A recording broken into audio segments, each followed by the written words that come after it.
Syaitanirrajim. Bismillahirrahmanirrahim. Assalamualaikum warahmatullahi wabarakatuh.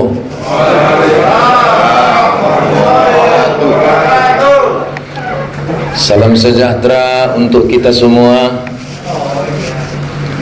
Alhamdulillah, wassalatu wassalamu ala rasulillah. Allahumma salli wa sallim wa barik ala Muhammad wa ala alihi wa ashabihi wa dhurriyyatihi wa man tabi'ahum bi ihsanin ila yaumiddin. Amma ba'du. Alhamdulillah, puja puji syukur kehadirat Allah Subhanahu wa ta'ala atas segala rahmat, hidayah dan karunia Allah. Kita dapat berkumpul di aula Pemko Padang Sidimpuan yang kita cintai ini untuk mengadakan silaturahim dan buka puasa bersama antara Pemko Padang Sidimpuan dengan insan pers sekota Padang Sidimpuan. Salawat dan salam kepada Nabi kita Nabi Muhammad sallallahu alaihi wasallam yang menjadi uswatun hasanah bagi kita semua, mulai dari dunia yang fana sampai ke alam yang baka. Salam hormat kepada Bapak Wali Kota Padang Sidimpuan, Bapak Irsan Effendi Nasution SHMH,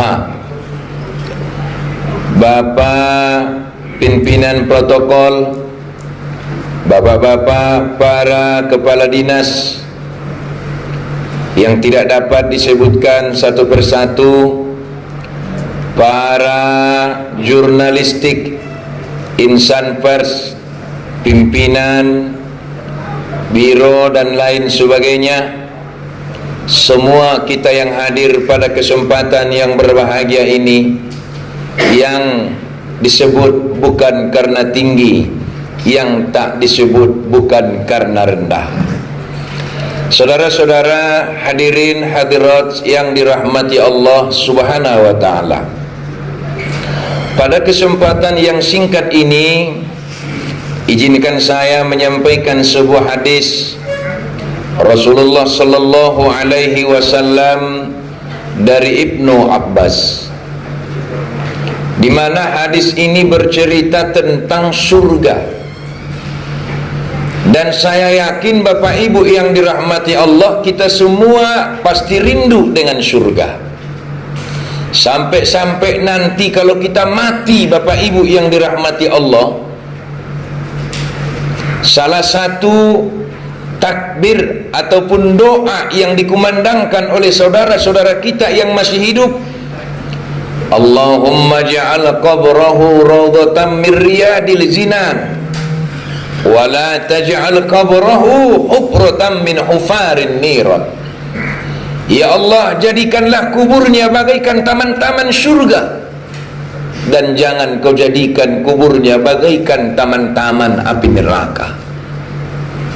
Artinya Bapak Ibu yang dirahmati Allah, ketika kita sudah dimasukkan ke dalam kubur, bagi orang yang beriman dan bertakwa kepada Allah, dia akan melihat yang namanya raudhah dan taman-taman surga.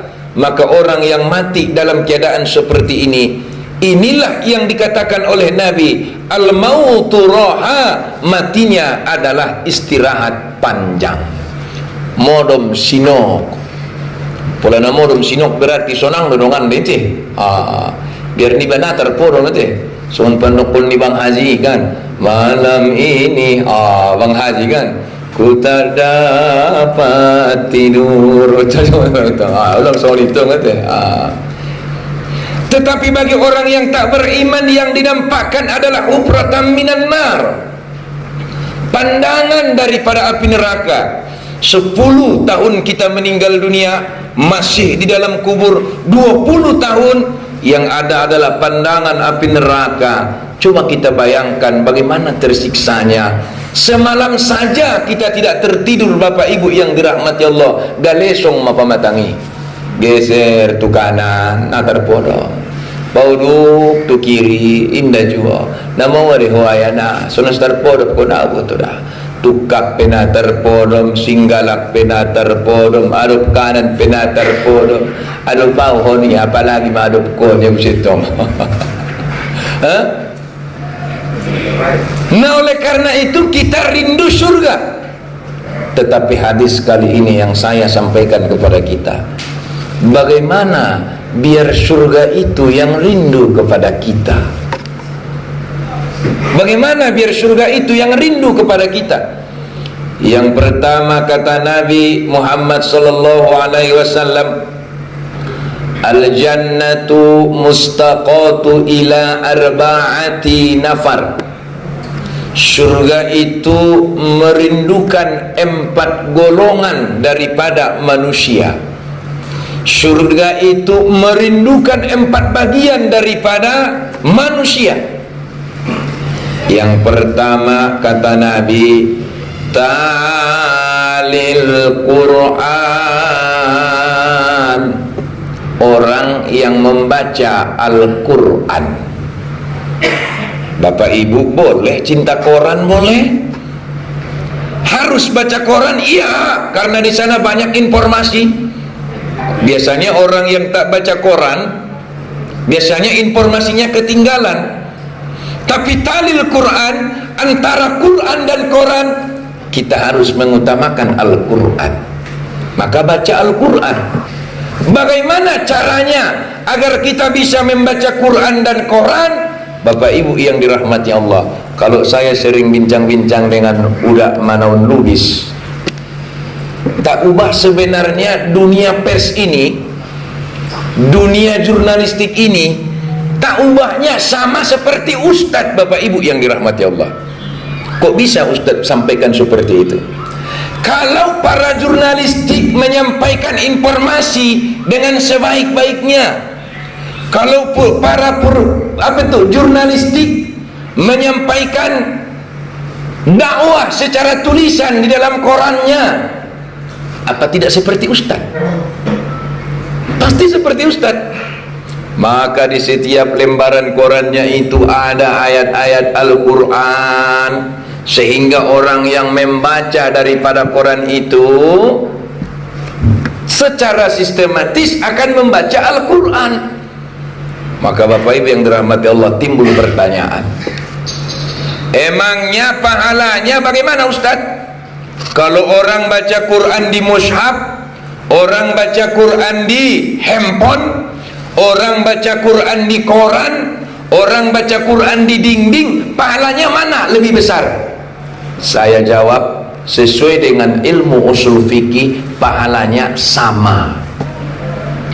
Saya baca Quran di mushaf, a'udzu billahi minasy syaithanir rajim, bismillahirrahmanirrahim, alif lam mim. Pahalanya, kata Nabi, man qara'al Qur'an harfa, siapa membaca satu huruf Al-Quran, falahu ajru asyara, maka dia akan mendapatkan 10 kebaikan. Bagaimana itu 10 kebaikan? Satu huruf yang dimaksud wahai Rasulullah, alif harfa, lam harfa, mim harfa. Alif satu huruf, mim satu huruf, lam satu huruf, alif lam mim, maka dia mendapatkan 30 kebaikan. Saya bacanya di mushaf. Datang kita orang jurnalistik yang mungkin dia orangnya keren, yang mungkin mengikuti media, lalu dia baca di handphone, bismillahirrahmanirrahim, alhaakumut takasur.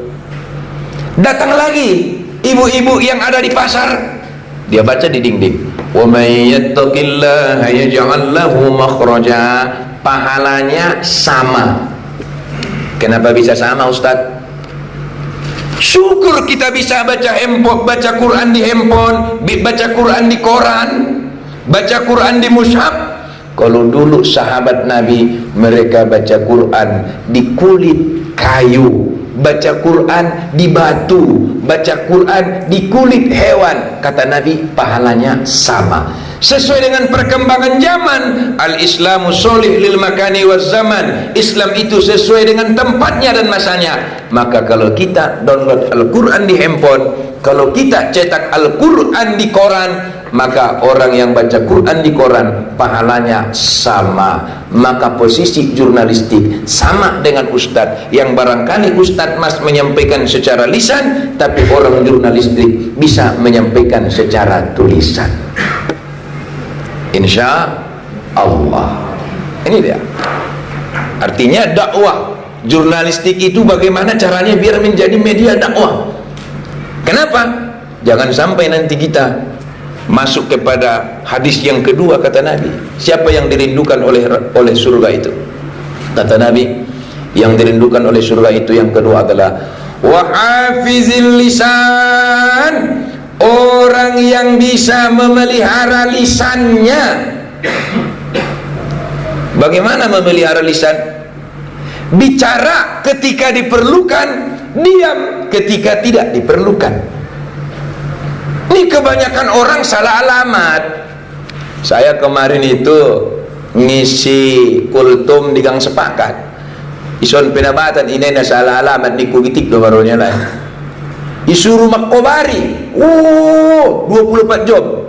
Nah yang uji na sudah lupaun niya ang disuruh makobar tong ben sadari oninang nangot di pabakas mau ya pas disuruh tak bisa.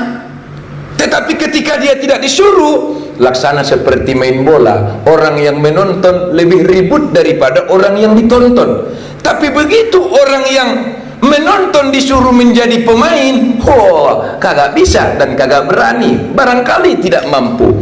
Maka wahibzil lisan, memelihara lisan.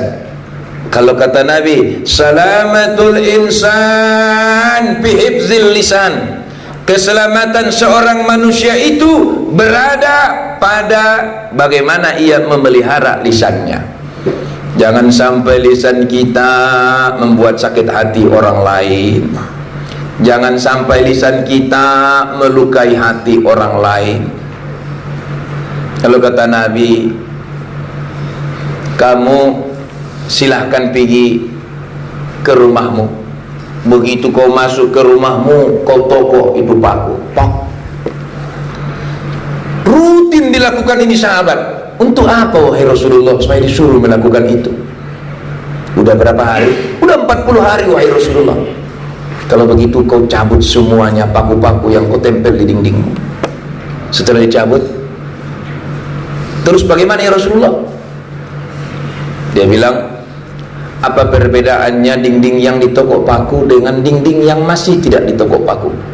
Katanya beda ya Rasulullah. Kalau dinding yang sudah ditokok sama paku, adalah bekasnya. Kalau dicat ulang bagaimana? Diperbaiki ulang. Katanya masih ada perbedaannya wahai Rasulullah. Begitulah luka yang dibuat oleh kata-kata. Begitulah luka yang keluar dari lisan kita. Ya, lukanya itu sukar untuk hilang. Maka jangan sampai kita menyakiti hati orang lain lewat lisan kita. Yang ada, kita harus, ya sebagaimana topik kita inilah, silaturrahim. Apa itu sila? Sila itu artinya hubungan. Rahim itu artinya kasih sayang. Berarti hubungan kasih sayang. Bagaimana biar tercipta hubungan kasih sayang itu? Tentu kembali kepada komunikasi yang baik. Bagaimana komunikasi yang baik? Tentunya saling menjaga, saling menghormati, saling, ya, yang namanya kita kan punya profesi masing-masing. Nah karena kita punya profesi masing-masing, tentunya Bapak Ibu yang dirahmati Allah Subhanahu wa Ta'ala, ada kekurangannya, ada kelebihannya masing-masing pula. Jangan kita bak umpama. Jangan kita bak umpama. Bagaimana umpama? semut di ujung menara sangat nampak di matanya, tapi gajah di pelupuk mata tak dilihat olehnya. Ada maksudnya salahnya alak namenek nada wando bagas tena takasa ni dia tesalania na godaman di jolo ni matanya, di hobam ni matanya tena dia. Kira-kira begitu dia gambarannya kan. Itu dulu kalau kami dulu, semut merah di ujung menara sangat nampak di matanya, tapi gajah di pelupuk mata tak nampak di matanya. Akibatnya lahirlah kata-kata yang tidak terpelihara, lahirlah kata-kata ujaran kebencian, lahirlah kata-kata fitnah, lahirlah kata-kata yang tidak baik, yang barangkali kata-kata itu keluar bukan karena ketidakbaikan daripada seseorang, tetapi kadang-kadang hanya ketidaksukaan terhadap kepribadiannya. Ini kadang-kadang yang tidak bisa kita bedakan. Ini tidak bisa kita bedakan. Mana profesi, mana pribadi. Kan kira-kira begitu. Mana profesi, mana pribadi. Ini yang harus kita bedakan. Itu yang kedua. Saya lihat waktunya dulu ya. Ya, masih ada kesempatan. Yang ketiga, Bapak Ibu yang dirahmati Allah, kata Nabi, yang dirindukan oleh surga itu wa mut'imul zi'an, orang yang memberi makan saudaranya yang kelaparan. Jadi kalau ada saudara kita kelaparan, kasih makan, pahalanya lebih besar, sampai-sampai surga rindu kepada kita. Kapan ada orang lapar, jangan pula pas puasa siang-siang bolong kan, kau lapar, iya, pahalanya besar. Saya puasa om, katanya pula. Terus bagaimana maksudnya? Pula najolo dabo, abo pena jurnalistik, kadang-kadang perlu juru dilehen. Si pengot ni tobang-tobang najolo tu hita. Ang najolo idokono pungupukta. Amninya indah tola ningia habis indahan kan bagas. Mengada dibikir muka bapak ya? Indah tola ningia habis indahan kan bagas. Asik. Mana tahu opot adong natak kulaparon tongaborngin. Apalagi yang guna jolo, yakin dupin halak kadang-kadang. Mana tahu roh menguji malaikat nih ya kan, mengidu indahan. Nah dong indahanmu berarti nama mertua bagas mining ya. Maka namut aimal jian, memberi makan orang miskin. Tetapi Bapak Ibu yang dirahmati Allah Subhanahu wa taala, bagaimana itu caranya?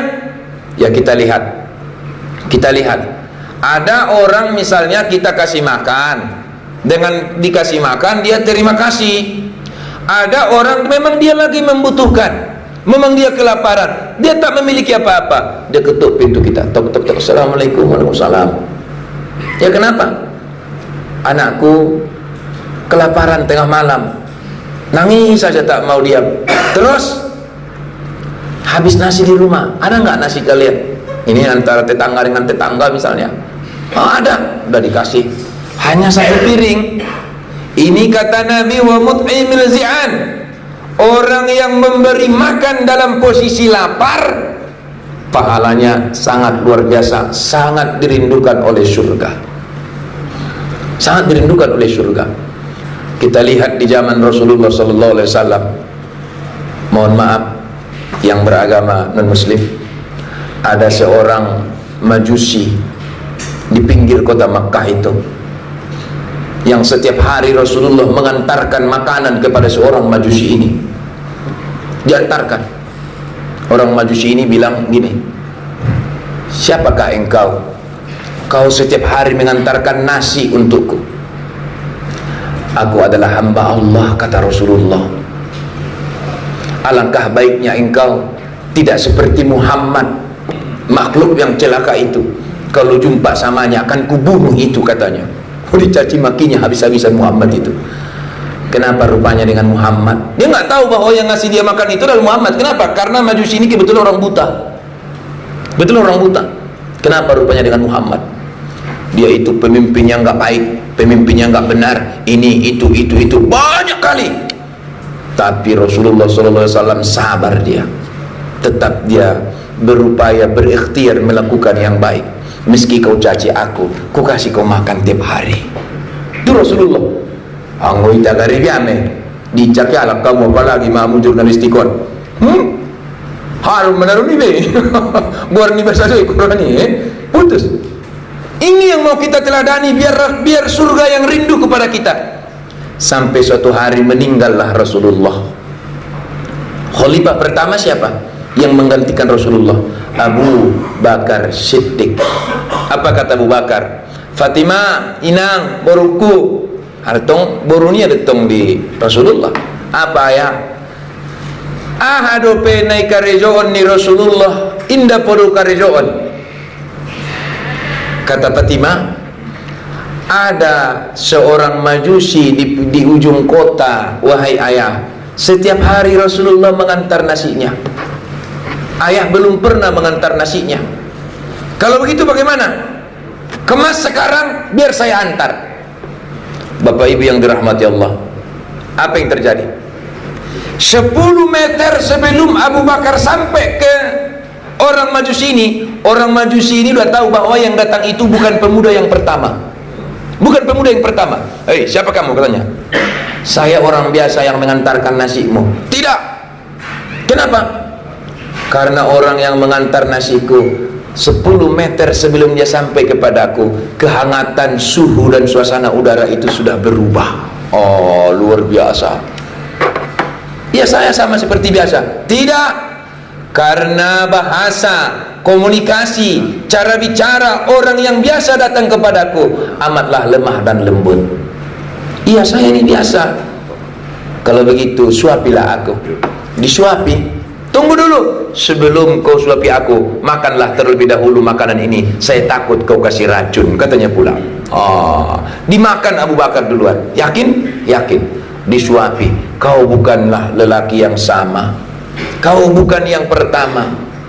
Terus cara nyuapimu dengan cara nyuapi yang pertama itu berbeda. Kasih sayangnya berbeda, cara melangkahnya berbeda, cara berkatanya berbeda. Katanya, jujur saya memang bukan dia. Saya disuruh mewakili dan menggantikannya. Mana pemuda yang biasa itu? Sudah meninggal dunia. Nangis orang majusi ini sejadi-jadinya. Nangis dia sejadi-jadinya. Ialah yang paling baik di dunia ini. Dia yang paling berjasa di dunia ini. Dia yang paling ikhlas di dunia ini. Tak seperti Muhammad, katanya. Kenapa rupanya, kata Abu Bakar, kalau Muhammad itu mana pernah dia perhatikan saya. Tapi orang yang meninggal, yang menyuapimu, yang memperhatikanmu, yang menjagamu, yang dia tidak mau menyebutkan namanya, itu adalah Muhammad. Baru tercengang orang majusi itu. Iya, dia yang selama ini saya caci namanya. Yang saya caci bukan hanya namanya, tapi ikut kepada keluarga dan orang tuanya. Saya caci ajarannya, saya caci kepemimpinannya. Masih dia suapin saya dengan kesabaran, dengan keikhlasan. Tak berhenti dia memberikan makan dan minum untukku. Iya, kata Abu Bakar. Ya Allah, alangkah berdosanya aku kepadanya. Berdosa sekali aku kepadanya. Kalau begitu, bawalah aku. Aku yakin bahwa Muhammad itu adalah Rasulullah, bahwa Muhammad itu adalah pembawa kebenaran, bahwa Muhammad itu adalah utusan Allah. Maka pada waktu itu lunaklah hatinya. Artinya Bapak Ibu yang dirahmati Allah, hati kita ini berbeda-beda, kepalanya berbeda-beda. Artinya tidak semuanya jiwa yang keras itu akan luluh dengan kekerasan. Tetapi ada kalanya kelembutan itulah yang dapat meluluhkan hati seseorang. Maka Muhammad itu dia kasih terus makan. Kenapa? Dia tahu bahwa orang ini orang buta, tak bisa apa-apa. Dia ini orang kelaparan kalau dikasih makan, maka dia kasih makan. Oleh karena itu, kita nggak tahu itu bagaimana kita melihat keadaan Kota Padang Sidimpuan pada kesempatan kali ini. Yang ada, kita harus bersyukur dengan nikmat dan rezeki yang kita peroleh. Yang ada, berterima kasih kepada Allah Subhanahu wa ta'ala, bersyukur kepada Allah Subhanahu wa ta'ala. Toh kita yang masih bisa makan, kita yang masih bisa minum, kita yang masih bisa beli baju lebaran, kita yang masih bisa minum kopi, masih bisa makan, masih bisa ini itu. ternyata di balik itu saudara-saudara kita masih banyak yang mengharapkan perhatian, masih banyak yang mengharapkan ayoman daripada kita. Maka selayaknya kita bersyukur dan melihat serta berbagi. Ini yang dimaksud. Terakhir Bapak Ibu yang dirahmati Allah, yang keempat kata Nabi, apa itu? Wasaimin fi syahri Ramadan. Orang yang berpuasa pada bulan Ramadan imanan wa ihtisaban, dengan keimanan, dengan ihtisaban, termasuk orang yang dirindukan oleh surga. Maka kali ini sebagai seorang ustadz, saya mentegur. Kenapa? Saya yakin benar para jurnalistik ini banyak yang puasa, tapi ada juga yang tak puasa meskipun ikut buka puasa bersama. Ini kewajiban saya menegurnya pula. Kan gitu. Sebagai ustadznya, sebagai seorang ustadz, saya sampaikan, ikut buka puasa bersama tapi tak ikut puasanya. Bagaimana surga mau merindukan kita? Ini kadang-kadang. Maka kata Nabi, ikro, bacalah, gitu ya. Maka di samping menulis, ternyata kita harus membaca kita. Maka bulan Ramadan ini adalah bulan di mana bulan ini adalah bulan at-tarbiyah, bulan madrasah, bulan pendidikan, ya, di mana pada bulan Ramadan ini ada kurikulumnya, ada saatnya kita makan, ada saatnya kita minum. Nah, oleh karena itu Ramadan ini membina orang-orang yang beriman. Tujuannya setelah selesai bulan Ramadan agar kita tidak lalai, tidak lupa dengan intuisi yang terdapat dalam madrasah, kurikulum yang terdapat pada bulan Ramadan itu, kita penuh dengan keimanan. Kalau dalam Al-Quran bagaimana itu? Innamal hayatad dunya lahu wa la'ib wad darul akhiratu lahiyal hayauna law kanu ya'lamun. Sesungguhnya kehidupan dunia ini adalah permainan dan sandiwara. Ya, memang kehidupan ini permainan, tetapi profesi kita itu permainan. Ustadz itu permainan, skenarionya skenario Allah. Wali kota itu permainan, jurnalistik itu permainan, pedagang itu permainan, skenarionya Allah. Tetapi perlu kalian ingat, kalaupun dunia ini permainan, apapun profesimu, jangan pernah kau jadikan main-mainan. Jangan pernah kau jadikan main-mainan. Kau jadi jurnalistik main-main, pasti tidak akan profesional. Kau jadi ustadz main-main, pasti tidak akan dipercaya oleh orang. Kau jadi pedagang main-main, pasti tidak akan berhasil. Makanya, kalaupun hidup ini permainan, jangan kau jadikan main-mainan, tetapi jadikanlah permainan hidup ini bagaimana kita bisa memainkan kehidupan dunia untuk menggapai ridho ilahi di akhirat kelak nanti. Karena adong kalak mandokon kan, alah dunia ada sudeon ning ya. Saya bilang samanya, memang dunia aniku biarlah aniku. Dunia engot akhirat ning ya. Untuk mendapatkan akhirat itu adalah di dunia. Untuk mendapatkan akhirat itu di dunia, tapi untuk mendapatkan di dunia takkan bisa kembali dari akhirat kelak nanti. Oleh karena itu, sahabat pers media, saya bisa katakan tadi sahabat, kedepannya saya mengajak, mari kita bekerja sama berdakwah. Kalau saya berdakwah secara lisan, mungkin harapan saya, bapak-bapak, ibu-ibu, para jurnalistik, mari bantu para ustadz, mari berdakwah lewat media tulisan agar kita menjadi umat Rasulullah, hamba Allah yang benar-benar dirindukan oleh surganya. Amin amin ya rabbal alamin. Demikian yang dapat disampaikan. Wassalamualaikum warahmatullahi wabarakatuh.